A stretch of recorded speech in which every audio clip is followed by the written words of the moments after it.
Please join me in welcoming Olympic champion, entrepreneur, and I would like to say living legend, Shaun White.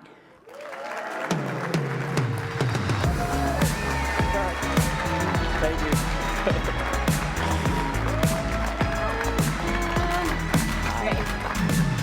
They had us fist bump backstage for a photo, and I was like, Shaun looks so much cooler fist bumping than I do, just I didn't know for if you the were going to record. explode it or not, what the plan was. But it was good. Well, thanks for having me. Hi, everyone. Yay!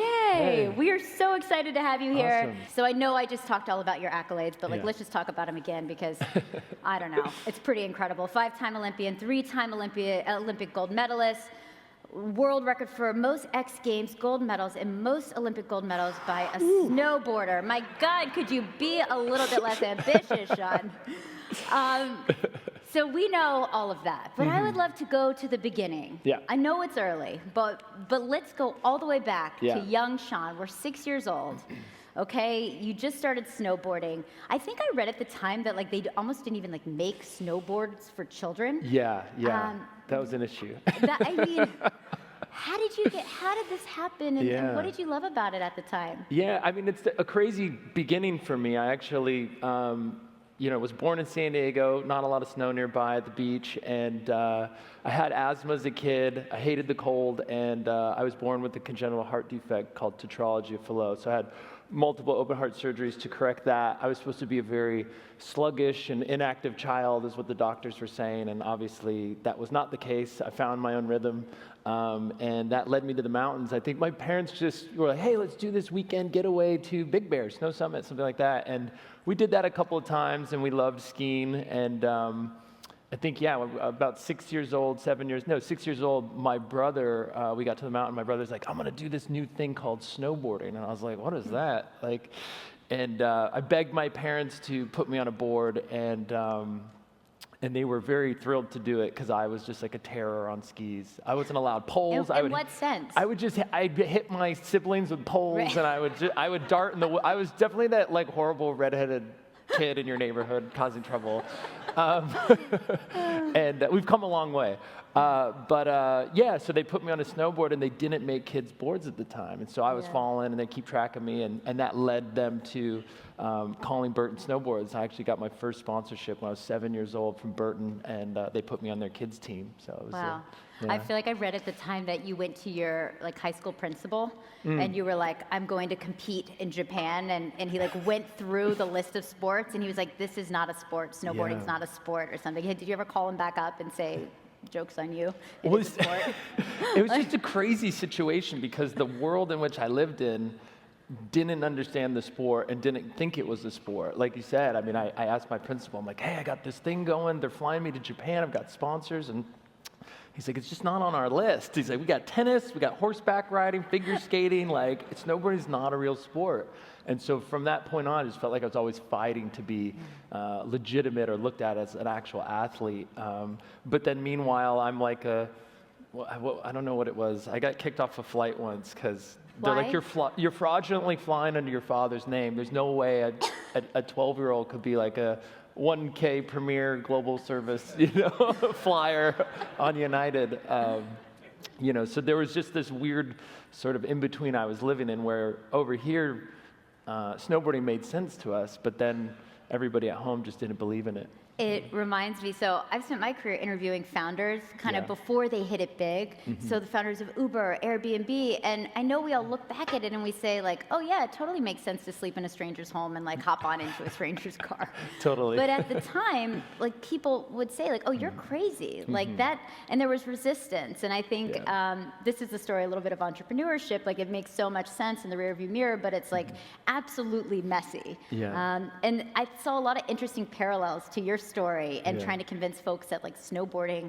was a real sport. I mean, you decided to make a career out of snowboarding before, in fact, snowboarding was accepted as a career. So like, what was it like trying to convince folks that this is real, this is a thing? Because now we can all look and talk about your gold medals and all this stuff, and like you're in retirement, awesome, you did it. Yeah. But then I imagine wasn't as easy. Yeah, it's one of those things where I don't know, it's would you believe in what you believe if you're the only one to believe it. You know, if the people around you, the community around you is saying that this isn't something, but you truly believe it is, you got to see it through. And I was just lucky enough to have parents that not only believed in the sport, but believed in me.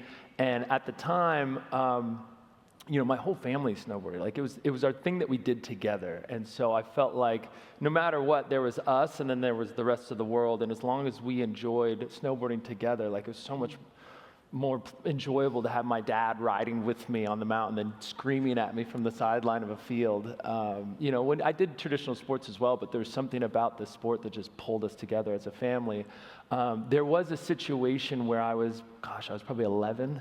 Was actually in Austin, Texas, here at the, it was the Austin Sports and Music Festival for MTV. You can look it up later. It's MTV's 100 Most Brutal Moments. It was me skateboarding with another skateboarder, and we collided. And I woke up in the hospital. I had broken my hand, I broke my foot, and I had a hairline fracture in my skull. I was 11. So it was definitely... you know, really difficult situation because at this point I'd never really been injured. And this was a bit of a freak accident where I had crashed into somebody else. We were doing a doubles routine.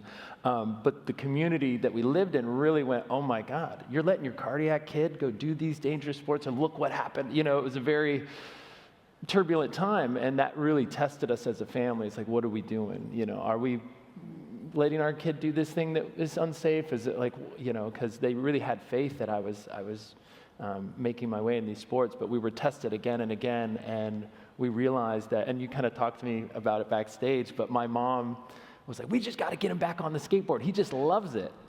And we were joking backstage about, like, you know, if your kid was in a car wreck, you're like, we got to get him back in that car, get him behind the wheel a little faster this time. Like, right. You know, and it's a wild thing to think that my parents were in that mindset, you know, but they just knew that I loved the sport so much. They're like, gosh, I just don't see him light up the way he does in any other situation of life. But when he's on the board, he thrives. And so, yeah, they believed. I was saying this to Shaun backstage, like I have a 6-month-old and I'm like, oh my God, like it's so terrifying to think. And like that, you know, and if you have, how many folks here have seen the HBO, the Discovery doc series on Shaun? If you haven't seen it, watch it.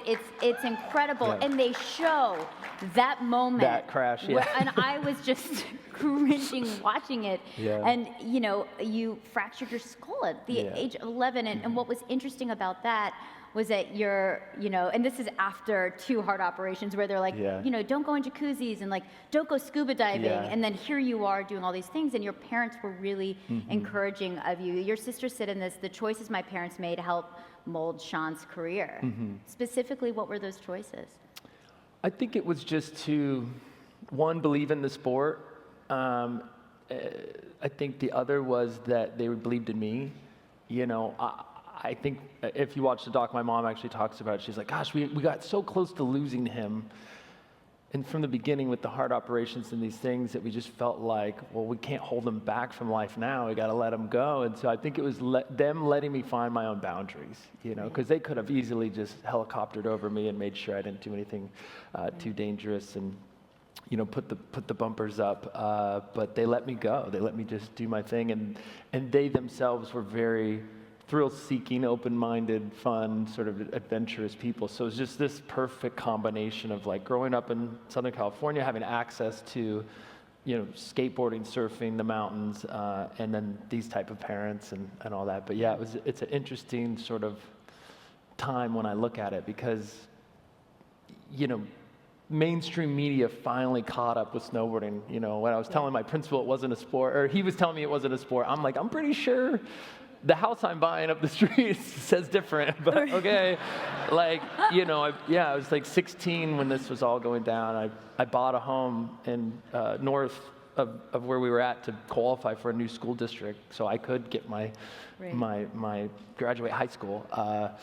but yeah, it was just like an interesting time. And then right when mainstream media caught up with snowboarding, I was just at the tip of the spear, and things just, blew up after that. And tell us about your friendship with Tony Hawk, because yeah. somehow you managed to, at a very young age, have some incredible mentors, which I think helped shape you. And you met Tony Hawk, as one does, I guess, at the skate park? Yeah. So I lived probably like 20 minutes from the skate park, and it just so happened that Tony Hawk lived in a similar area. We would both go to the same skate park. He actually had one of his sponsors, Nike at the time, build this incredible, crazy park, and they reopened it. And so I would go there and skateboard every day, and you have access to these legendary skateboarders. I would just learn from them. And when I met Tony, I was terrified. I was like meeting my superhero. So I wouldn't talk to him. But I was like, okay, if I skate really well, he'll maybe say something to me. Right. So I would just every time he'd show up, I'd just skate my heart out. You never said a word. You were just doing I would tricks. just do, the tricks in his face, trying to like get some attention. And finally, he came up to me. He was like, "Hey, man, this is like incredible. Like, would you like to come to this demo we're doing down the way? Really, really cool to have you along." And I was so thrilled. My mom dropped me off at his house. The big gate opened up, and I like went up to the house, and she would make me do this stuff on my own. She's like, you gotta go up to Tony's. And I'm like walking past these fancy cars in his house. And anyways, I got in the back seat of the car, and I remember my mind's blown. He's like, you want to play PlayStation? And he had one in the glove box. And I was like, this is the craziest day of my life. This is when, people didn't have TV screens in cars at this point, and now I'm playing PlayStation, and with my hero, and all I remember is thinking like, wow, why is the controller sticky? It's covered in like jelly, and this whole mirage that I was in just shattered. I was like, oh, he's a dad.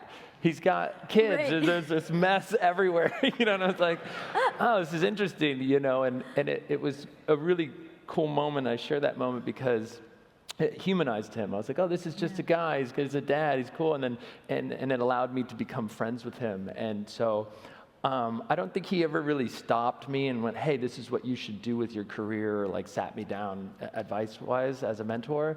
He just was going through everything I was just about to go through. His video game hit. He did this big trick at the X Games. He just blew up and became Tony Hawk. And how did he deal with fans? How did he, keep in touch and stay grounded with his family? Like, what kind of deals was he doing? He built his own company, Birdhouse Skateboards. He had a bunch of things going on in his world, so it's just really nice to be around him at the time. Right. Yeah. Are there any conversations when you look back, you're like, God, thank God Tony told me that.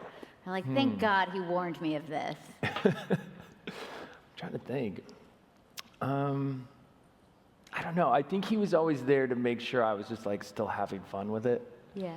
Because he's like, this is why we do it in the beginning. So this is all cool, but like enjoy the process, enjoy the ride to getting where you're going. Yeah. One of the interesting things I learned kind of watching the series on you and just understanding more about what it is that you do is that so much of snowboarding, and I think there's a lot of really interesting parallels to entrepreneurship here, is like defined by like new tricks.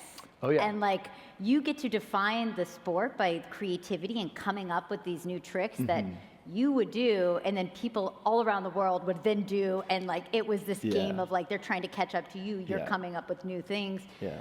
So, are you guys familiar with like? I just don't know how athletic. I didn't know about this before, so safe space. But like, are you familiar? Are you familiar with like the tricks of snowboarding, like the okay, everyone is. Great. Cool.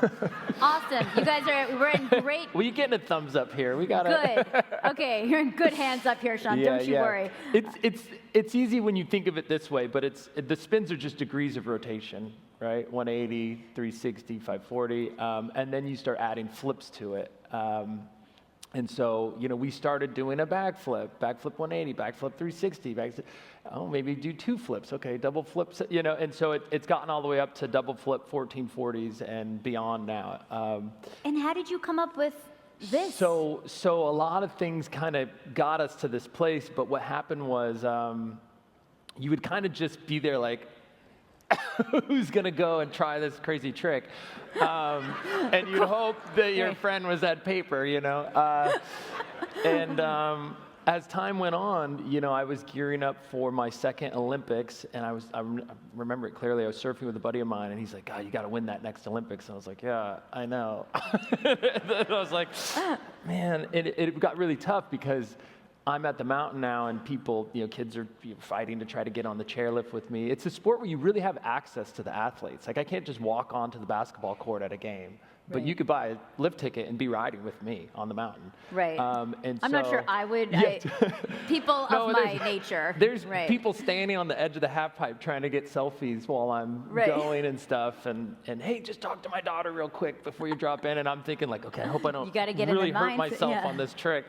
You know, during your free throw, like, hey man, do you mind if so we're like, how can we do like a private setup? And so it's like, we should build a half pipe out in the wilderness. And we found this area, Silverton, Colorado, tucked in the back of the mountains there. And I was like, okay, perfect, we'll build this half pipe. And I was like, you know what, if we build this half pipe, they're doing this thing in gymnastics where they're flipping into foam blocks in these pits. What if we did something like that? You know, what if we built a pit and brought it to the mountain? And I was like, oh, who's crazy enough to do this idea I have? And I was like, well, Red Bull's probably a bunch of crazy people. It's like, hey man, brand, you know, so it all came to be, and so we built this foam pit and brought it all the way up there and invented a bunch of new tricks for the sport. But that's what we, you know, touched on a minute ago, is that it's one of the only sports where you can really invent something new and become the best in the world, right? You know, you're sitting there dreaming up a new trick, a new grab, a new way of doing something. And you can show up and be the best the next day with something brand new. And then, like you said, everyone else is trying to catch up to that trick, and you're already off to the next. And so it was always about kind of pacing myself and trying to get ahead of the other competitors. But I left that training, you know, session with probably like I'd invented 4 or 5 new tricks that led me to win that next Olympics. Do you have a favorite? What? What was your favorite? It was called the double McTwist 1260. So McTwist is... there was a skateboarder named Mike McGill, Mick, and he did a trick on a skateboard and they called it the McTwist, and we kind of adopted that name for snowboarding. But it's a double, so it's 2 of those.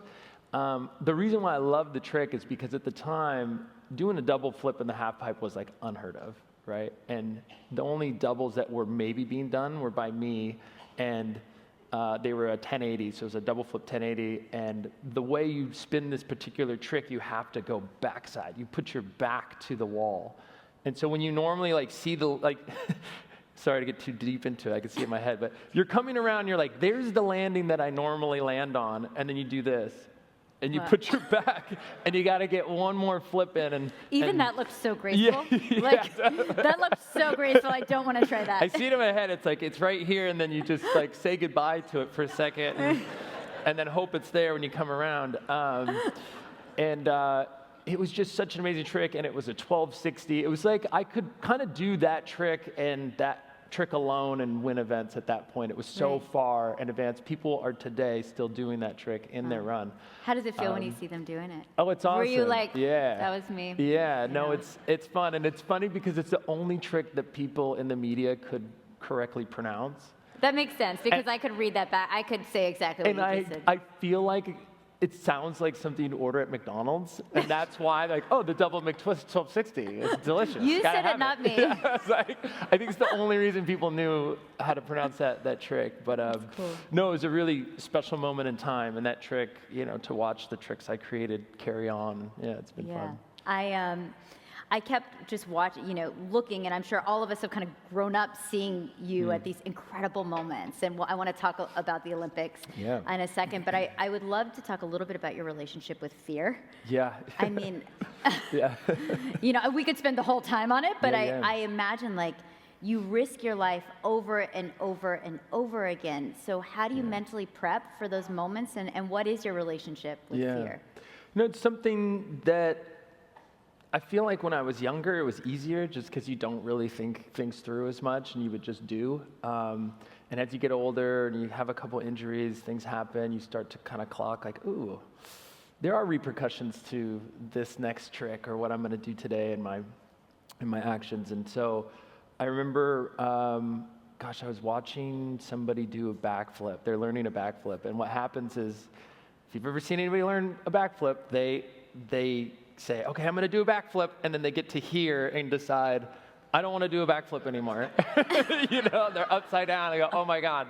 And so you realize that if they would just keep continuing the flip, they'd actually probably get to their feet or sit down on their bottom or something like that.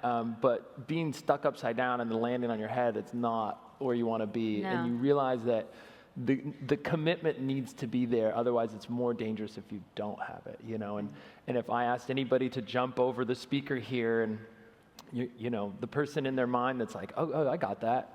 It's Right. going to have a much likelier chance of clearing the speaker than someone that's like, I don't know if I got this. You know what I mean? The seed of doubt placed in there. But yeah, it's a decision that kind of happens before I drop in. And I don't know. I make a game out of it usually. I try to just make a bet with a friend, or I tell myself, okay, no one knows it, but the third run today, I'm going to drop that trick that's going to be... that's been plaguing me, or I was injured doing it before, or something like that, and I just try to stick to it.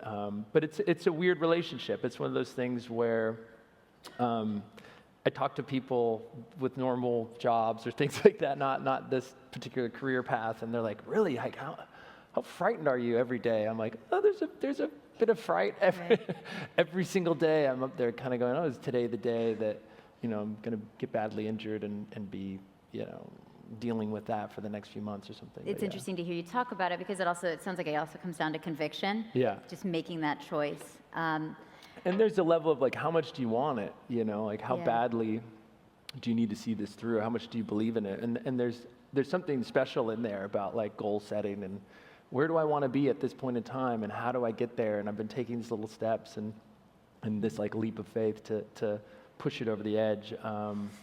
But I think being able to see something through and feel that excitement, I don't know, it's one of those things that when I retired, I was like, oh, I won't have to deal with that anymore, that fear, that kind of angst and nervousness. And it's something that I kind of miss now because I was so alive in those moments. Yeah.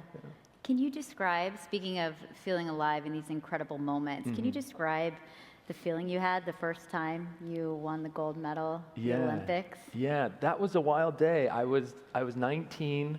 I was in Torino, Italy. It was 2006, and I was nervous. I'd tried to make it to the Olympics before, and I was 15 years old, and I needed a first place finish to make the team. There's one more rider to go, and he drops in and beats me by 0.3 of a point. And I missed out. So I'm like, this is my moment. I'm coming back, 19 at this Olympics. And, I was just super nervous. I remember the first thing that happened was I was pretty sure of myself, and I fell in my first run in qualifying. And I was like, oh, that's fine. I'll brush it off and get back to the next run. And I get to the bottom, and my brother's face is just terror. He's like, what did you do? You got one more chance to get in the Olympics. I was like, oh, shoot. I was like, oh, man. And then I started getting really nervous. I'm like, you take that somewhere else. And anyways, I just get through qualifying. And at this point, I'd been winning all these events leading up to it. And this was great. It actually worked out nicely because everybody that had gone on with their first run to make it to finals, they were off having lunch, eating sandwiches and whatever. And I'm fighting for my life to make the slot and into finals. And so by the time they get back after lunch, we're all at the top of the pipe, and I'm fired up. I'm ready to go. And I put down this amazing first run, and I'm standing at the top. They run it reverse order, so now I'm dropping in last because I'm in first place. I'm watching rider after rider either fall or they don't beat my score. The last rider drops in, and I'm standing there at the top, and he falls. And I'm like, wait a minute, I think I just won this, oh my God, I won the Olympics. I was so excited, and I got what's called a victory lap because I had one more run still to go. So I sprayed the crowd, I do an air, I get to the bottom, I see my mom and dad. They park everybody in the front in the corral area, and I'll never forget sliding up and seeing my family, and everyone's just bawling. Everyone's in tears, and nobody's, doesn't really cry at events. And I'm just like, okay. But I'm looking at my dad's crying. When dad's crying, something's up. So, he's just like, oh. And then, okay. And one more part to it was, as my mom, she just looked at me. She's like, you didn't get it. Because I was just hyped. I was like, oh, this is great. Cool. And she's like, no.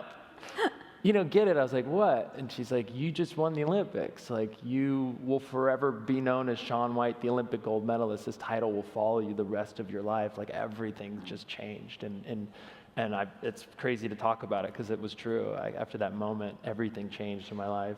Yeah. When did it sink in? I think maybe the next day I had woke up and the medal was on the bedside table. And I was like, okay. So that actually happened. All right. And then I remember going through the airport. I'd landed at JFK, and I'm going through the airport, and I just hear this like, Shaun. And I'm like kind of looking around, and I hear this like, it was like out of a teen movie. It was the slow clap. It was like, yeah, and like the whole airport just burst into applause, and I'm just like, I was like, things have changed. Like, and what is that? None of us go to the airport and get like a standing ovation. Yeah, so like, no. What does it feel like to be Shaun White at that moment? My God. No, it was just a wild time, and for those people that was kind of that thing you talked about earlier, like calling the principal or whatever. It was like, we did it, we made it. Yeah. Our family who believed in this thing, and I say we did it because it was definitely like a family thing. Yeah. Believing in this sport to actually, like, I could sit on the plane next to people and be like, I've got this many X Games gold medals, and they're like, that's cool. But I'm like, I got 3 Olympic gold medals. They're like, oh wow, they can understand that, the magnitude of it. It's just a different thing. And so at that moment, I had long red hair. I was like in my rock and roll phase, and I was running around New York having a blast, and I was pretty recognizable. So every twist and turn was just, a fun moment.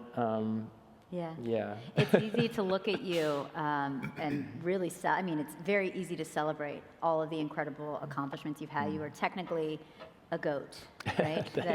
I feel weird saying it.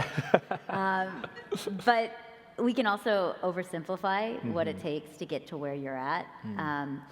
Can you take us to the moment where the pressure got the best of you, where you weren't able to cope with it, and what did you learn from that time? Yeah. Get vulnerable with us. No, please. Morning, That's the thing. There's so many moments that you see in the light where everything's going great and I'm winning the event and all this. There's so much that happens behind the scenes, and like the crash when I was 11, the heart condition, the crash. I blew my knee out when I was 16. It was one of those things where I just started winning professional competitions. I went pro at 13, and I'm battling these like guys in their mid-20s, and Burton, I was too little to fit in the Burton clothes. They had a sub-brand that was a kid's brand called Backhill, but Backhill's logo was a bumblebee. And I'm like, take me serious. And like, I just covered in bumblebees, and I was like, like, it was just not good. And so, just pushing through, trying to be, taken seriously and all these things. And, I'll talk about this moment because it was really a brutal moment for me. And we talk about it in the documentary. But I'm training for my, what is this now? Probably 4th Olympics. And I'm in New Zealand. Everything's going great. Like we're saying, the sun is shining, the half pipe's, pretty good conditions, and they're playing classic rock at the pipe, like whatever, everything's going well. And I'm like, oh, today's the day I'm gonna try that new move. I gotta get ready for this Olympics. And so I drop in the wall, I come up, the trick's called the switch double flip 1440. And switch is basically if you hit the ball this way, you now have to like take it the other way. It's just using your other hand to write with. It's an awkward sort of thing. And so I had learned the trick on the other wall, but now I had to do it switch backwards. And anybody that's ever thrown a ball in the room or kicked or swung a club, like you kind of just, right when you hit it, something's off, like that feeling. Or you throw the ball and it's just sailing this way. It's the same thing, but right when I take off, I'm all, ooh, that's not right. Like it's very Talladega Nights when he's like, oh, I'm flying through the air, this ain't good. Like it's slow-mo and I'm like 20 feet up in the air. And so you should know that the half pipe is made of snow, but usually in the mornings when we go train, it's icy. It is icy. And so I'm taking off on the shaded wall because the sun's coming in this way, so it's all ice. The wall itself is 22 feet tall from top to bottom. And we're traveling incredibly fast, coming out of the top of that. A good, excuse me, a good air would probably be like 16 to 20 feet. You want to get to like 25, 26, because the more time in the air, you get to flip and spin. This is probably around, 16 to 20 foot hit I did. And I'm coming around, and of course, I'm like, here's the half pipe wall. And so what happens is as the wall comes up, it hits the deck of the half pipe. So that's where people walk and you can stand. And then there's the lip, the edge of the wall. And I landed probably 3 feet on top. And so I just kind of, collapse and fold over the top of this wall. And then I bounce 22 feet down to the bottom of the pipe. And unfortunately, my face broke my fall. And so I remember just kind of coming up, and I remember being angry in the moment because I knew what I did wrong. I was like, why did I do that? I should have, whatever, all the things. And I just felt this rush of warm liquid, and my face was just pouring blood. I ended up having 62 stitches in my face. I bit through my tongue. My lip was hanging over here. And my coach at the time, the only funny moment was my coach comes running up. And I'm like, how bad is it? And he looked at me. He was like, you're going to be fine, man. He wouldn't look at me. And I was like, dude, how bad is it? And he's like, oh, you're going to be fine. I was just like, he's like, just don't look at it. We'll get you, Yeah, and so, we're New Zealand, and I got to get helicoptered to the hospital because the hospital in New Zealand's a loose term. They're like, you can't go here, you got to go there for that. And so anyways, I'm sitting in the hospital, and like I mentioned, there's been ups and downs in my career, and you got to really find the silver lining of it all. There's something to be learned. We grow as people from the hard times, not the good times. And so... But you're tested, and in those moments, you're like, okay, well, if you would have come in the room and I'm trying to eat yogurt with my lip hanging open and I'm waiting for the next, hospital bed to get this surgery done to put my face back together, and be like, dude, look at the bright side. I would have been like, get out of here. But there was something to be learned in that lesson, that difficult lesson. But I remember sitting in the hospital room, and I had pulmonary contusion, so my lungs were bleeding, and from the impact. It was like a car wreck. And so... what was the silver lining? Well, that's exactly. The silver lining was, the lesson to be learned for me at least was well, how bad do you want this? Because you are willing to let this, in a small percentage, let this happen to yourself again if you step back out on the snow. So what are we doing? How bad do you want this? And are you willing to take that risk? Are you willing to, because the Olympics, I should say, before that, I'd come in fourth place. I'd won 2 Olympics, fourth place, didn't even hit the podium. I'm so upset, frustrated, making my comeback story. And I'm like, yeah, this would be so great. I got to win this next Olympics. And now I'm in this hospital bed thinking okay, well, how bad do you want this? And it changed from this sort of I want this to I have to see this through now. And that subtle change in attitude and mindset really just pushed me forward. Why do you think, right? Yeah. I spoke to an investor yesterday on stage who has invested in so many successful companies. And I asked him, what makes a successful entrepreneur? And he said, oftentimes it's someone who has something to prove. So you're sitting there in the hospital bed and you're asking yourself, how much do you actually really want this? Because you can see there's real physical, you could, your life at this point is in danger. Why do you think it's you? I mean, that sounds like an odd question, but what is it about you? I think it was just this gut feeling. I was like, I know what I did wrong. I'm never going to do that again. I made a promise to myself that I wouldn't do the trick again unless the conditions were perfect. So I kind of regulated this thing for myself. And I was like, I'm not going to have gone through all of this for nothing.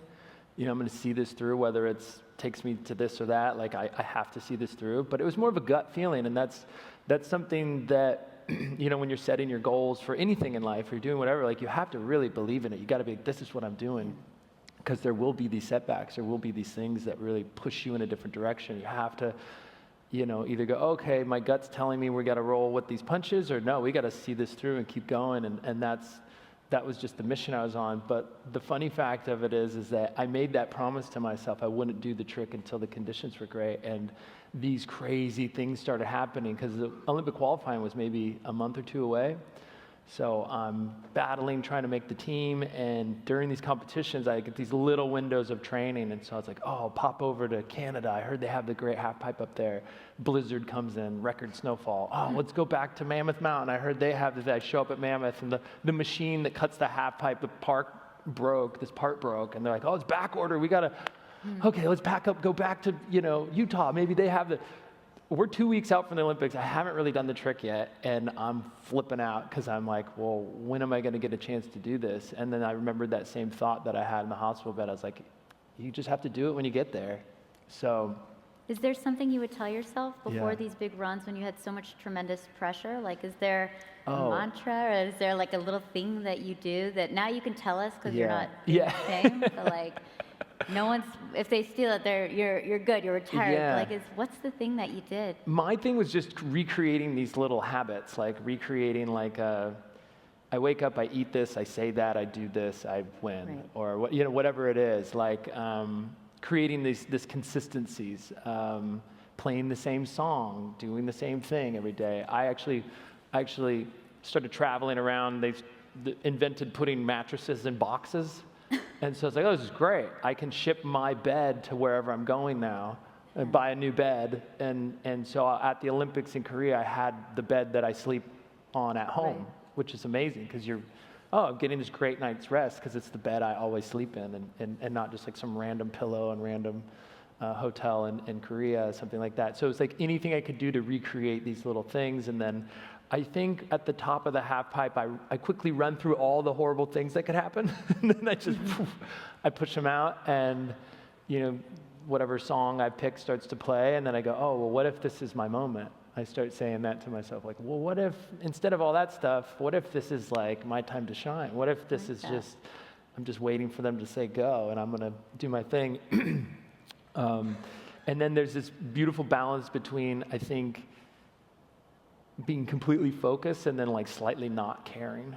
Because you can really overanalyze things and overdo it. You got to just kind of go, hey, I've done the practice, I've put in the work, like I need to just like kind of let this happen now. I like this idea of asking yourself the question, like, what if this was my moment, right? Mm-hmm. Yeah. I think that's incredibly powerful. And talk really quick about like white space and the aspect a little bit. You touched on it, but because I think folks are probably interested in what you're doing now. So, I've been writing for companies since I was like 7 years old. And with these brands, I got to really learn, what they did behind the scenes, their marketing campaigns, how they tested the product, their timelines of purchasing for wholesale and all these things.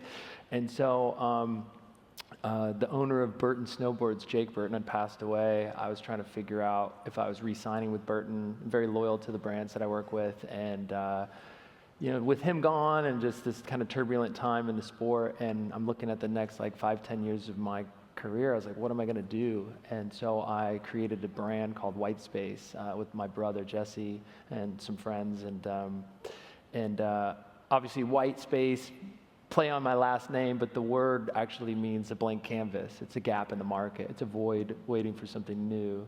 And I really love that for the sport because you can invent new tricks and be the best overnight. And it really is your blank canvas to do with what you want. And it was amazing to have been working with companies, and like when I join a brand, it's like, oh, I need to best fit that brand's mold, but still try to be me. So here's our slogan, here's our color palette, here's how we do our ads, this is the group we're going after. And then when you're creating your own mold, it's really like, well, what do you want to do? How do you want to create this thing and build it? And so I test the products. My brother's amazing, graphic designer. He's in there. We work together on the graphics for the boards. It's a very kind of small thing that we do, but it's been amazing. Now we have team writers that are around the same age as when I got my first sponsor. I'm like proud dad on their Instagram, liking all their photos, but it's amazing to see this next generation of athlete like using these products and the ripple effect that can have, because that's how I got here. I got a helping hand from Burton when I was really young, and it's been amazing. So first order of operations when I talked about the camp business that we have. I went to camp, and selfishly, it's super fun because I get to go enjoy camp and do all these things. It's a snowboarding, skiing, and mountain bike skateboarding camp up in Oregon, and I go there every year now. And in the first session of camp, I was like, we should do something really amazing and get some core memories going for these kids. So every kid that attended camp, we gave them a free snowboard. Whether you skied or you were just there, if you were attending camp, you got a free board, and the kids just lost it. It was so fun. It was this amazing moment, and I didn't have to like run that up the corporate ladder and ask anybody. I was like, we're going to do this. This will be great. So there's those moments where you really get to, surprise and delight or do something amazing for the people in the community, and having the brand is like, yeah, I want it to be successful and sell products, do things like that, but like the underlying sort of fulfillment that I get from it is pretty amazing too. So that's great. I know we gotta wrap. I'm gonna ask just one last question. Please. I know when you left, you said it really is hard to walk away, and you haven't left. So let me just take that back. You haven't left this, but leaving what you were doing full time. You said it's walking away from my identity. It's been a minute, right? Who is Shaun White now?